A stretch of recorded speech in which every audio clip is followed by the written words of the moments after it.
During the flamboyant 10-year history of the American Football League, several fierce rivalries developed, but none fiercer than that between the black and the red. The Oakland Raiders and the Kansas City Chiefs. The AFL's two most successful teams fought each other 22 times during the decade. Each team won 11, and many of these were relentless struggles.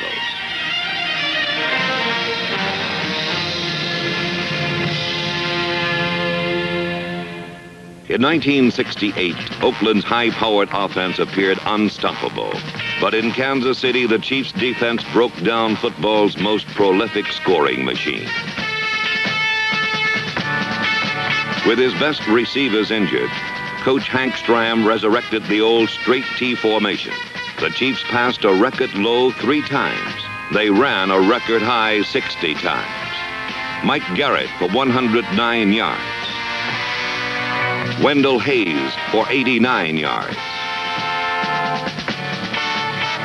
Robert Holmes for 95 yards.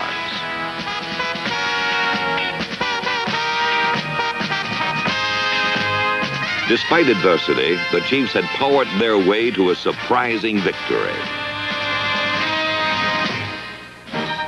2 weeks later in Oakland, quarterback Darryl LaMonica and the vengeful champion Raiders played their best game of the season and dominated the Chiefs, just as the Chiefs had dominated them 2 weeks before.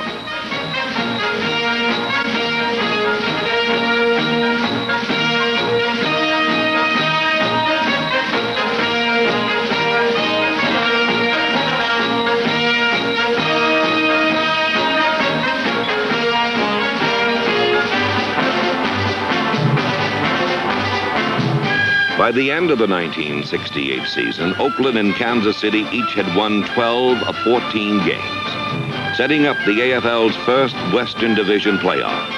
And on a cold, wet day in Oakland, the league's first 2 Super Bowl teams finally decided a championship.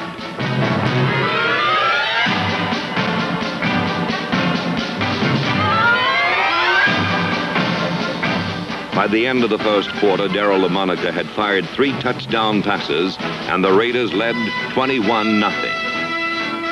LaMonica later added 2 more touchdown passes, his second to Warren Wells, and his third to Fred Biletnikoff.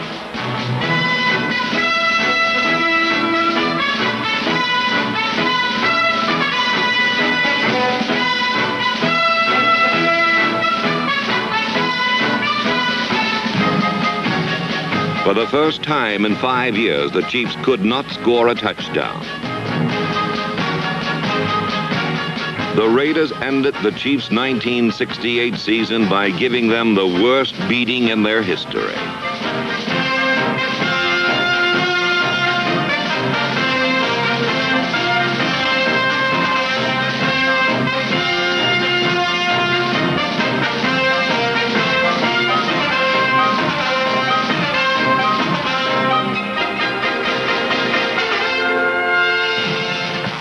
In 1969, when the teams met again in Kansas City, the Chiefs were in first place, and they were ready to break the Raiders' jinx.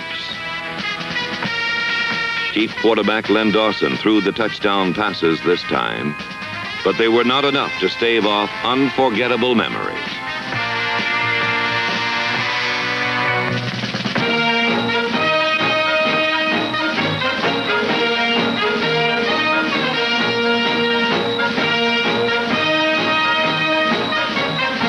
The Raiders literally stole the game, 27-24, and the Western title was again to be decided in Oakland on the season's final day.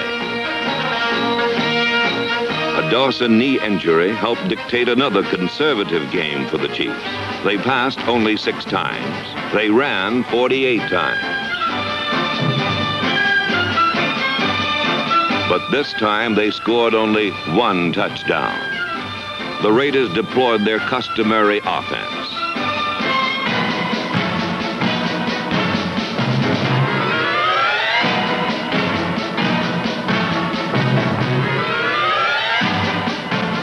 They too scored only 1 touchdown. But for John Madden's Raiders, it was enough to defeat the Chiefs for the 4th straight time and for the 7th time in 8 games.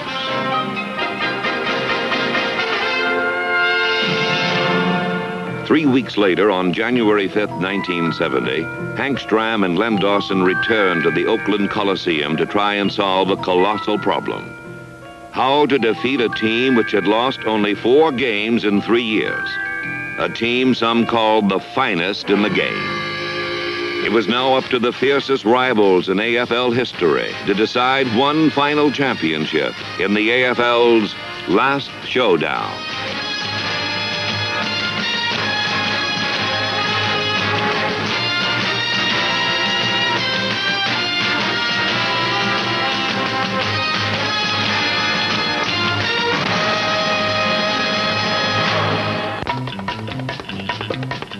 Robert Holmes became the game's first ball carrier when he brought the opening kickoff back to the 30-yard line, where the Kansas City offense first had a chance to show what Hank Stram's strategy might be this time.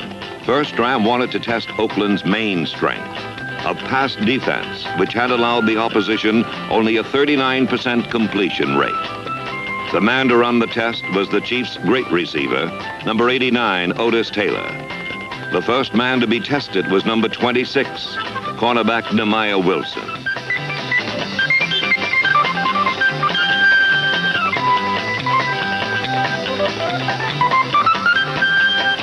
Next, Taylor tested number 24, all-league cornerback Willie Brown.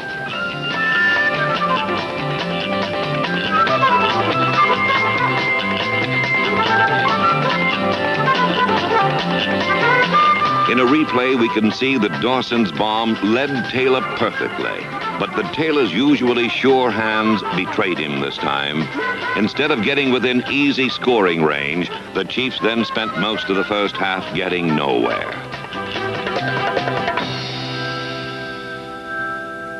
Oakland's opening attack was more basic. Hand the ball to number 23, second-year running back Charlie Smith.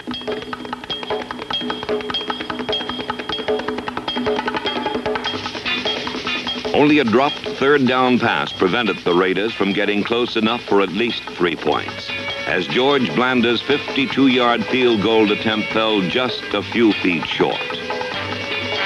The Raiders' second attack was as basic as the first. Throw the ball to Charlie Smith.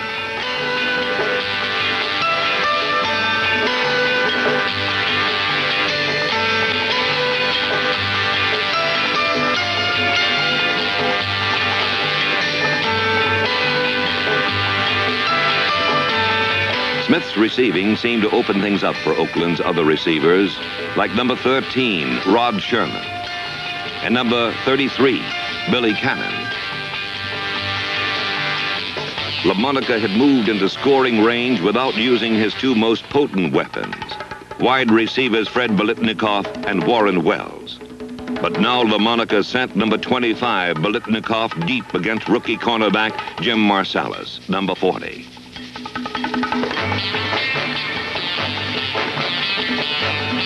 Although unsuccessful, this play set up a pass to number 81, Warren Wells, who carried to the Kansas City 3. In a replay, we can see that Biletnikoff again went deep, allowing Wells to cut behind him for the big game.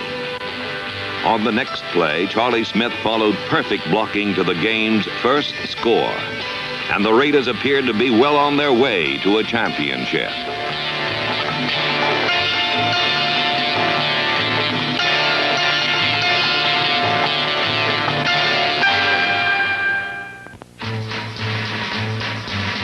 In the second quarter, the Raiders continued the same strategy which had been so successful in the first period. This time, however, things didn't work quite so well for the Raiders.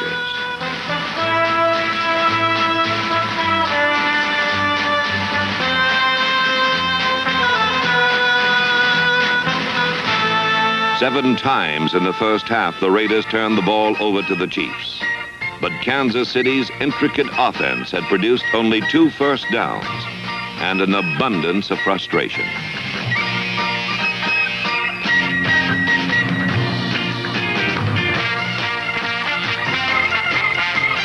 With only 3 minutes left in the half, the Chiefs' offense suddenly began to move. Helped by several key penalties against the Oakland defense, the Chiefs found themselves beyond midfield for the first time.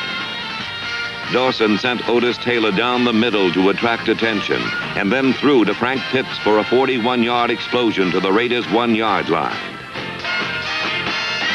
From there, Wendell Hayes plunged into the end zone, and suddenly the game was tied as the first half ended.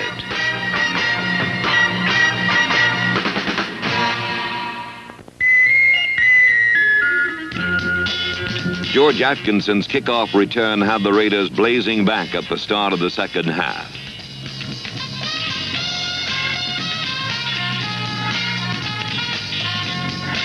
Darryl LaMonica again turned to the short passing game, which had set up the only touchdown of the first half.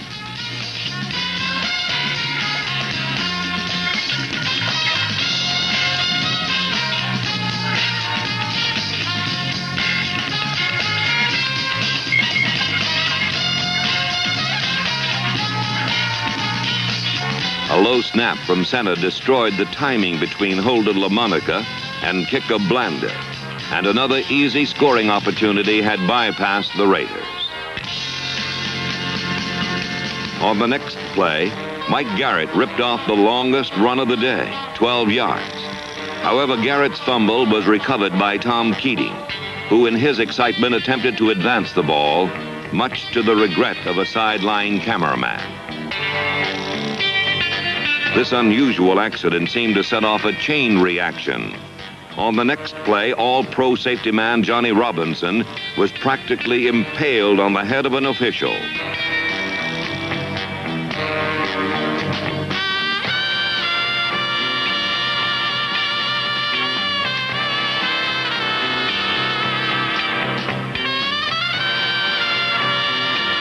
After Willie Mitchell replaced Robinson, LaMonica tried to throw deep, and the result was another weird play with bodies falling all over the field.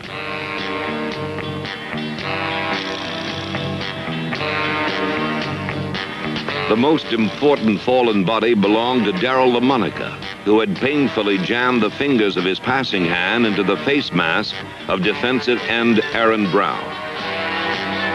The AFL Player of the Year had to be replaced by 42-year-old George Blanda, a 20-year veteran who 10 years earlier had passed the Houston Oilers into the first AFL Championship game.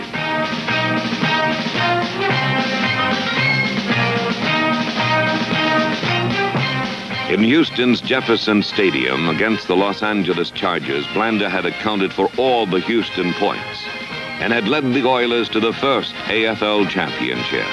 From a handful of Houston fans in a high school stadium to the jam-packed Oakland Coliseum, Blanda had witnessed the entire history of the AFL, and it was now up to him to write the league's final chapter. First, an overthrown pass, and then from a distance approximating his age, another missed field goal.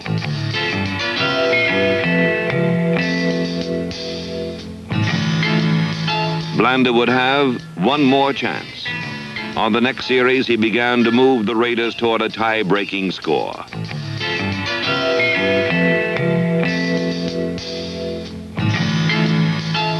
He sent Warren Wells toward the end zone for the touchdown, but Wells slipped and Emmett Thomas intercepted for the Chiefs.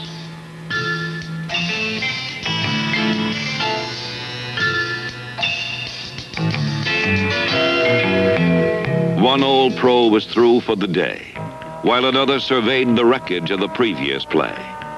On his run back, Thomas had been trapped at the 6-yard line. The Chiefs now had to move the ball, or give it back to Oakland within range of the tie-breaking score.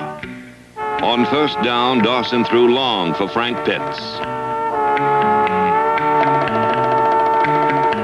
On second down, Robert Holmes was nearly trapped for a safety.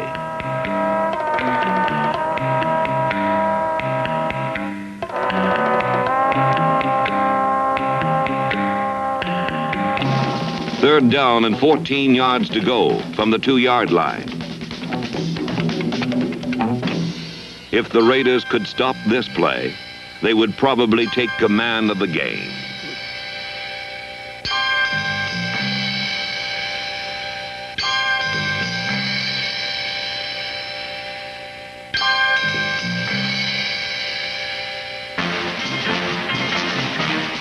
In a replay, we can see that Len Dawson had perfect protection, which allowed him to find his secondary receiver, Otis Taylor, near the right sideline. Taylor's spectacular catch seemed suddenly to turn the game in the Chiefs' favor. Dawson's next target was Robert Holmes.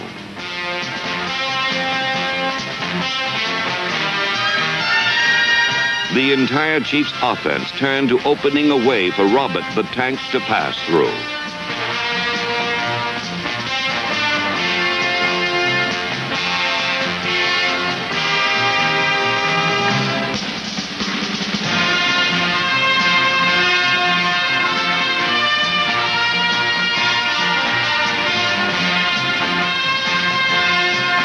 Meanwhile, the struggle continued between Otis Taylor and Nehemiah Wilson, and Dawson chose this moment to take advantage of the situation. Interference was called against Wilson, and the Chiefs were only 7 yards from the lead.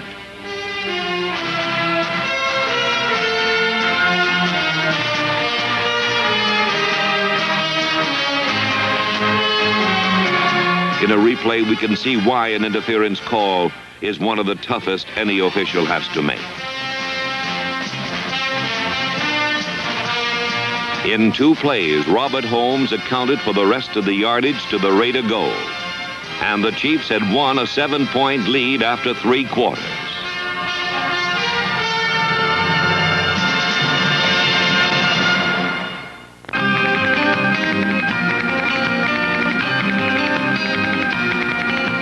Despite his injured hand, Darryl LaMonica was prepared to return for the final period.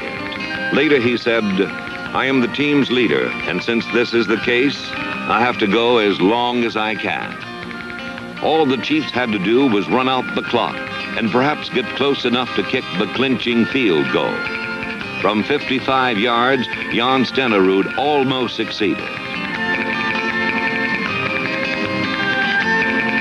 With almost 14 minutes remaining, the Raiders had their chance to get back into the game. On first down, All-Pro linebacker Bobby Bell almost put the game away for the Chiefs. Then Darryl LaMonica got the Raiders moving toward the tying touchdown.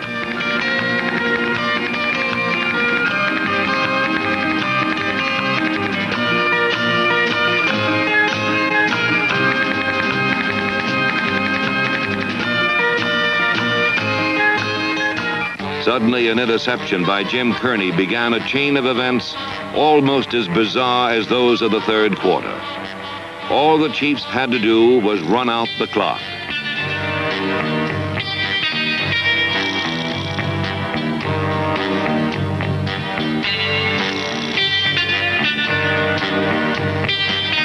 All the Raiders had to do was score from the 24.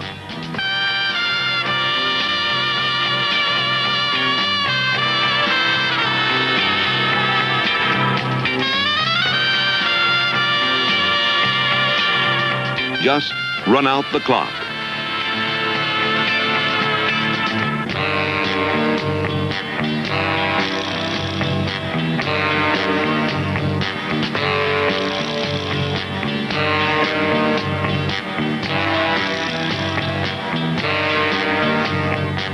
Just score.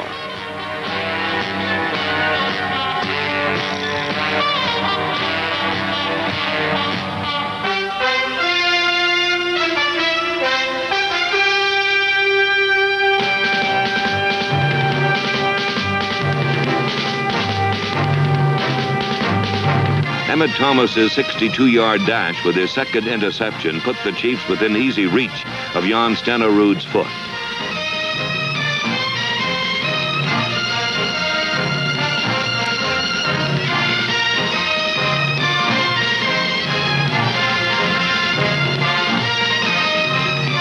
Stenerud's field goal had finally given the Chiefs a commanding 10-point lead. But one more bit of madness gave the Raiders one final chance.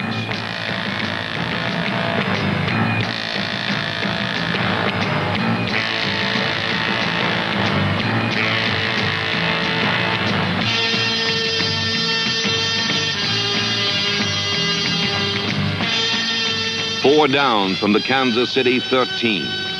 Emmett Thomas's third interception was just another frustrating out-of-bounds catch. But not nearly so frustrating as the rest of the game was for Darryl LaMonica and the Raiders.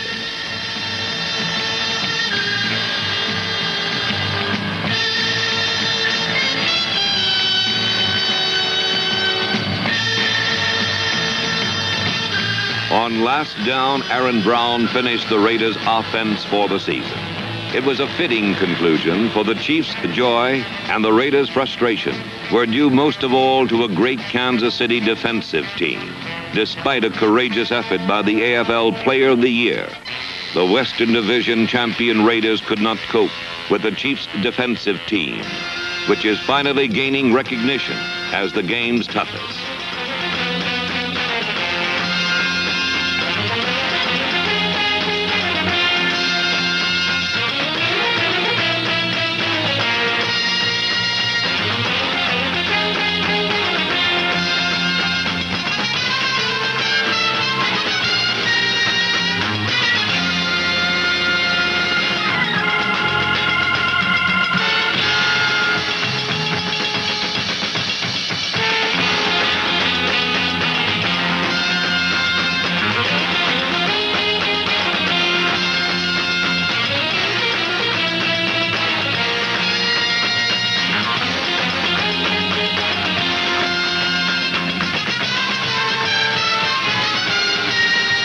The Raiders could not cope with the Chiefs' defensive line, which also is finally gaining recognition as the game's toughest.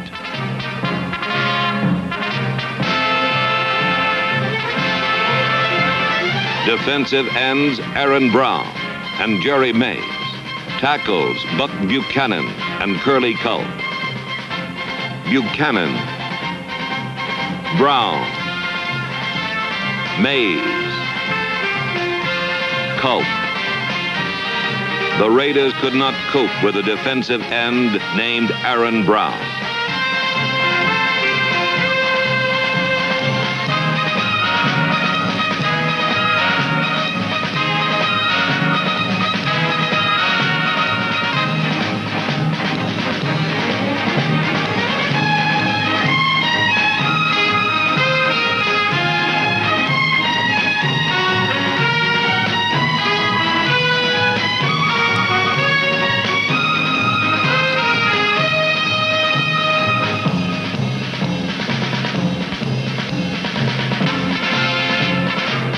Graham said, "I told them to turn it on. Give it all you've got." We did, and we beat one of the greatest teams in pro football. Maybe the greatest.